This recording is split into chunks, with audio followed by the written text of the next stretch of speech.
اور انصار جنہوں نے اپنا سب کچھ دیا، اپنا وطن دیا، اس وطن کو اسی مقصد کے لیے پاکستان کو میرے قائد صلاح الدین مرحوم تکبیر والے، میں نے یہ لیکچر ان سے لیا ارلی 86 میں، 85 میں، 87 میں، 88 میں، 90 میں، ان کی شہادت کے ایک مہینے پہلے تک انہوں نے بڑی بڑی تقریریں کی ہیں، پاکستان ثانی مدینہ، اور اس بدبخت عمران خان کو جو قوم کا لیڈر بنا، اس کو ہم نے Pakistan day parade new York city میں گرینڈ مارشل بنایا، ہم نے اس کو انوائٹ کیا، خدا کی قسم پہلے چند گھنٹے کے بعد جب جھاڑ ختم ہوئی، میں نے عمران خان کو فلوٹ چلتے ہوئے کہا، خان صاحب مبارک ہو، آج آپ پاکستان کے سب سے بڑے بت بن گئے ہیں۔ تو خان پریشان ہو گیا، ہنستے ہوئے دیکھ رہا ہے مجھے، میں کیا کہہ رہا ہوں اس کو۔ میں نے کہا جی بت اس لیے کہ ہماری قوم بتوں کو پوجتی ہے، تو اللہ کی شان ہے کہ آپ بت بن گئے ہیں، تو خدا کا واسطہ ہے خلافت راشدہ کے اس نظام کو، نظام قوانین قرآن و سنت کو جو نافذ ہوا تھا، 100% اس کو نافذ کرتے، یہی قائد اعظم کا، یہی علامہ اقبال کا، یہی بنیاد پاکستان کا وعدہ تھا۔ ہم اس وعدے سے پیدا ہوئے ہیں، ہماری یہ جائیداد ہے، it's a promise by birth, by entry in Pakistan. That was the reason. Quaid Azam نے وہی کام کیا، ان کو پتہ نہیں، یہ ڈبو صاحب ان کو پتہ نہیں کیا کیا کہتے ہیں کہ قائد اعظم یہ وہ، یار شرم آنی چاہیے فواد چودھری صاحب، آپ کو شرم آنی چاہیے، پڑھے لکھے۔ پھر میں نے کہا نا پڑھے لکھے تو بالکل زیرو ہیں، یار آپ کو شرم کریں، میڈیا کے اوپر مر گئی ہے بمرا کو، اس کو تو بین لگا دینا چاہیے، جھوٹ بولتا ہے وہ بھی قائد اعظم کے بارے میں، بانیہ پاکستان کے بارے میں، جس نے کہا کہ اس کا قانون اگر بنے گا تو دستور قرآن ہوگا۔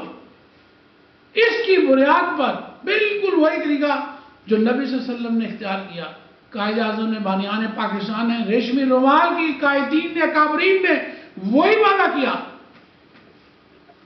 میں حیران، یہ تو ہر آدمی کو پتا ہے مگر کرنے کو کوئی تیار نہیں ہے۔ کلمہ پڑھ لیا ہے لیکن کلمے کے بعد ٹک ٹک ٹک ٹک جو شروع ہوئی ہے اس کو کوئی دیکھتا ہی نہیں ہے۔ یار میں کھیتی بو رہا ہوں، میں شجرہ خبیثہ کی کھیتی بو رہا ہوں۔ پڑھو یار سورہ ابراہیم آیت نمبر 24 سے آیت نمبر 27۔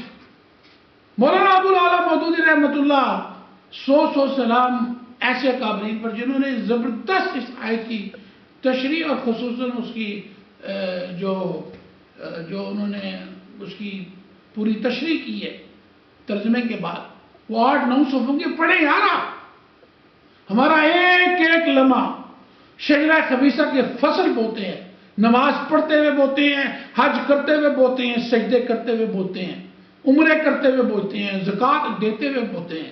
سارے کام ہمارے غلط ہیں، اس ترتیب سے الٹ ہے جو نبی صلی اللہ علیہ وآلہ وسلم نے پہلا سٹیپ الگ۔ آپ نے کہا جب میں داخل ہوں گا اس آزاد ملک میں تو قانون خدا کا چلے گا۔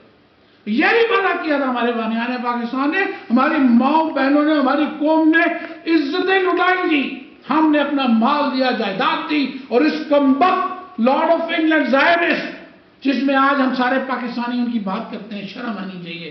ان بدبختوں کو ہم نے ووٹ بھی دیا۔ ڈیموکریسی کنٹرول بائی شیطان، democracy control by the western, the Vaticans کی یہ ڈیموکریسی ہے۔ اسلام کی ڈیموکریسی ہے کنٹرول بائی احکامات قرآن و سنت۔ اصل ڈیموکریسی نبی صلی اللہ علیہ وآلہ وسلم لائے ہیں۔ ان بدبختوں کو، ان ہمارے قومی لیڈروں کو، مذہبی بدماشوں کو یہ بات بھی بتانی نہیں آتی۔ اب میرے اکابرین ہیں یار، میرے آباء و اجداد نے بڑی خدمات انجام دی ہیں جماعت اسلامی کے لیے، ان کو تو شرم ہی نہیں آتی۔ ایک پڑے ہوئے نکاح کے اوپر حرام کا نکاح پڑھانا کتنا بڑا گناہ ہے۔ جب ایک چیز طے ہو گئی کہ پاکستان کا پرومس جو مجھ سے پرومس کیا گیا یار کہ میری جائیداد ہے، عزتیں لٹائی، ووٹ دیے، سب کچھ کیا، ہجرت کی، آزاد پاکستان بنا لیا، تو پہلا کام تھا نفاذ قانون قرآن۔